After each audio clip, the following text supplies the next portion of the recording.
बंगाल की जनता को तय करना है कि भय को चुनना है या भरोसे को। राम विरोधी को विनाश होना है।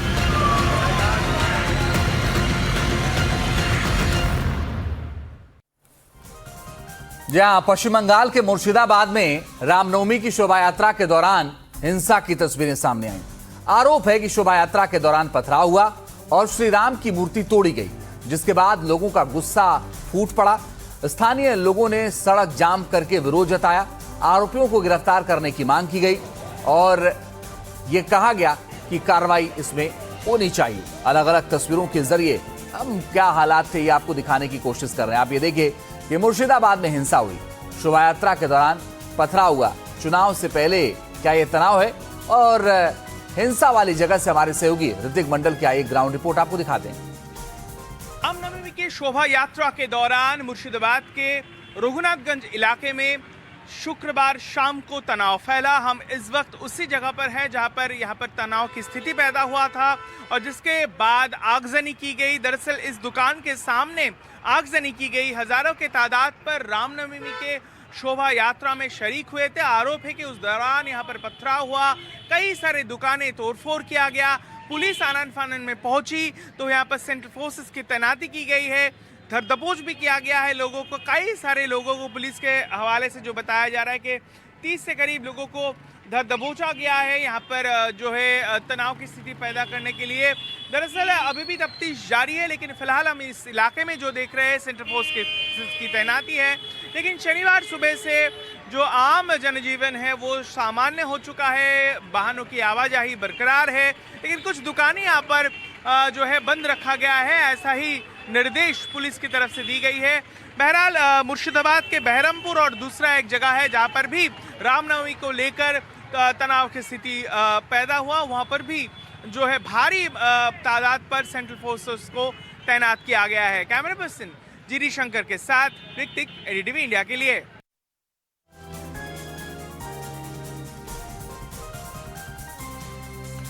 तो हमने आपको मुर्शिदाबाद से रिपोर्ट दिखाई और हमारे सहयोगी ने दिखाया कैसे बवाल हुआ। आइए खबरों में आगे बढ़ते हैं और पश्चिम बंगाल से ये अहम खबर, जहां पर बंगाल सरकार पर अमित शाह ने प्रहार किया।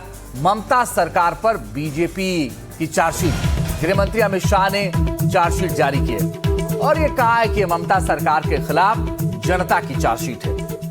बंगाल में अराजकता और बदहाली है, पश्चिम बंगाल में घुसपैठ की समस्या है, ये अमित शाह कहते हुए नजर आए। बंगाल का चुनाव देश की सुरक्षा के लिए बेहद अहम है। पश्चिम बंगाल की अर्थव्यवस्था खराब है, ये बातें गृहमंत्री अमित शाह ने कही।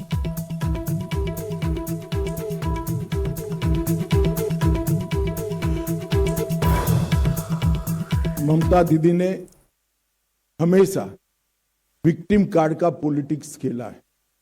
कभी पैर तुड़वा लेती हैं, कभी सिर पर पट्टी बंधवा देती है, कभी बीमार हो जाती है और कभी चुनाव आयोग के सामने बेचारा बनकर चुनाव आयोग को गालियां निकालती। मगर ममता दीदी, मैं आपको बताने आया हूं कि आपकी ये राजनीति को, विक्टिम कार्ड की पॉलिटिक्स को बंगाल की जनता अब बहुत अच्छे तरीके से समझ गई। चुनाव आयोग जैसी संवैधानिक संस्था पर गाली गलौज करना ये बंगाल की संस्कृति को शोभा नहीं दे।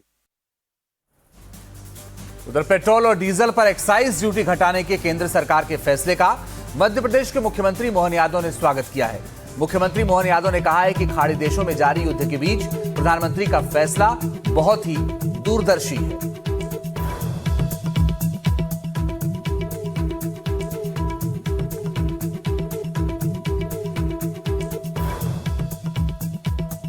खाड़ी के इस युद्ध के माहौल में माननीय प्रधानमंत्री श्री नरेंद्र मोदी जी द्वारा भारत सरकार के द्वारा तेल रिफाइनरियों पर अपनी पॉलिसी के बलबूते पर मार्केट में डीजल पेट्रोल के दाम न बढ़े और रिफाइनरियां अपना उत्पादन सरलता सहजता से करती रहे, एक बड़ा निर्णय किया गया। उनने एक्साइज ड्यूटी घटा करके हमारे यहाँ पे अपने इस देश के अंदर पेट्रोल डीजल की उपलब्धता पर्याप्त रहे और उपभोक्ताओं पर पेट्रोल डीजल की दाम के ऊपर ज्यादा लोड न पड़े, ऐसे माहौल में जब वैश्विक स्तर पर डीजल पेट्रोल के दाम बढ़ रहे हैं, ऐसे में भारत के उपभोक्ताओं का ये हित संरक्षण करने के लिए तेल कंपनियों को व्यापार व्यवसाय की भी उपलब्धता रहे और हमारा मार्केट भी डीजल पेट्रोल की कीमत में कोई वृद्धि नहीं हो, ये बड़ा निर्णय है। मैं माननीय प्रधानमंत्री जी का इस बड़े निर्णय के लिए और रामनवमी के खास अवसर पर जनता को ये मदद करने के लिए जिस भाव से उनने निर्णय लिया है, मैं बधाई देना चाहता हूँ। हमारे यशस्वी प्रधानमंत्री की इस नीति से हमारे पेट्रोल डीजल के दाम नहीं बढ़ेंगे।